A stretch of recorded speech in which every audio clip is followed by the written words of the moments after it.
L'enjeu, c'est de dire, si on est arrivé à cette situation-là de mouches en grand nombre, c'est parce qu'on a créé des déséquilibres entre leurs ennemis naturels et puis les mouches, entre ces mouches-là et puis les plantes sur lesquelles elles vivent.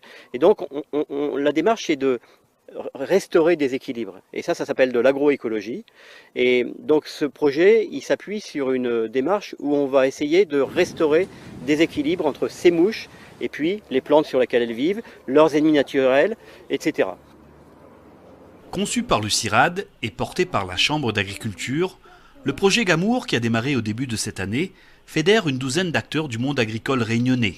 Ensemble, ils vont développer durant 3 ans de nouvelles méthodes de lutte contre ces mouches ravageuses. Plusieurs partenaires du monde agricole développent une méthode de lutte alternative contre la mouche des légumes. Objectif : proposer aux maraîchers des techniques efficaces pour protéger leur culture sans utiliser de pesticides directement sur la parcelle. Le but de ce projet, c'est vraiment mettre en place, tous ensemble, un projet pour lutter contre la mouche des légumes. Alors on était sur une impasse technique, où les pesticides ne fonctionnaient plus vraiment, et il fallait trouver une solution. Alors on a mis en place un procédé avec plusieurs méthodes, où on évite de mettre des insecticides sur la parcelle.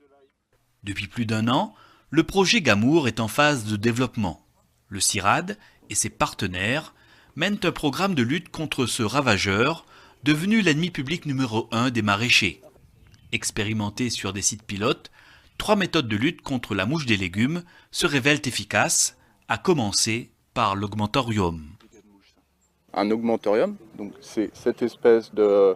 C'est cette enceinte-là, en recouverte de bâche, dans lequel on va mettre tous les fruits qui sont piqués. Les mouches vont donc émerger dans l'augmentorium, mais vont être bloquées et donc vont mourir rapidement à l'intérieur. On a pris une maille qui est suffisamment fine pour bloquer toutes les mouches, qui ne peuvent pas sortir. Par contre, tous les ennemis naturels, les parasites qui vont se développer, qui vont tuer les larves de mouches, eux, sont plus petits et ils peuvent passer, rentrer et sortir de cet augmentorium. En plus de l'augmentorium, l'utilisation d'un piège muni d'un attractif sexuel permet également d'éliminer un grand nombre de mouches mâles sur la parcelle. Et le résultat, on peut le voir, enfin, là-dedans il doit y avoir une bonne centaine de mouches mâles qui sont restées piégées, et c'est important, c'est des mâles qui ne se reproduiront plus et qui rentreront plus dans le cycle reproductif de la mouche au niveau des parcelles. La troisième technique utilisée est celle des plantes pièges avec traitement par tâche. On plante en bordure de parcelles du maïs. Le maïs, ça va attirer toutes les mouches qui sont dans les parages. Et donc une fois qu'on les a concentrées, on met dessus donc un produit qui est composé à 99,9%, c'est uniquement des protéines.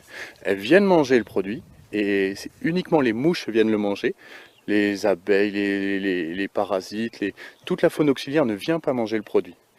Et donc quand les mouches viennent manger le produit, elles sont tuées parce que dedans il y a une infime proportion d'un biopesticide. Les techniques doivent se concentrer autour de 3 principales méthodes. La première, c'est la prophylaxie, c'est-à-dire le ramassage régulier de fruits qui ont été piqués par les femelles et qui sont tombés à terre. La deuxième, c'est l'utilisation de plantes pièges qui piègent les insectes en dehors de la parcelle. La troisième pratique consiste en un piégeage massif de mâles à partir de pièges sexuels qui sont disposés autour de la parcelle. Si on ne suit pas bien ces techniques qui sont nouvelles, qui ne sont pas difficiles, mais qui sont nouvelles, on risque d'avoir des désillusions d'attaques de mouches qui ne seront pas contrôlées, par exemple, dans certaines occasions. Donc, beaucoup de vigilance, de la persévérance, de l'humilité, de la pondération.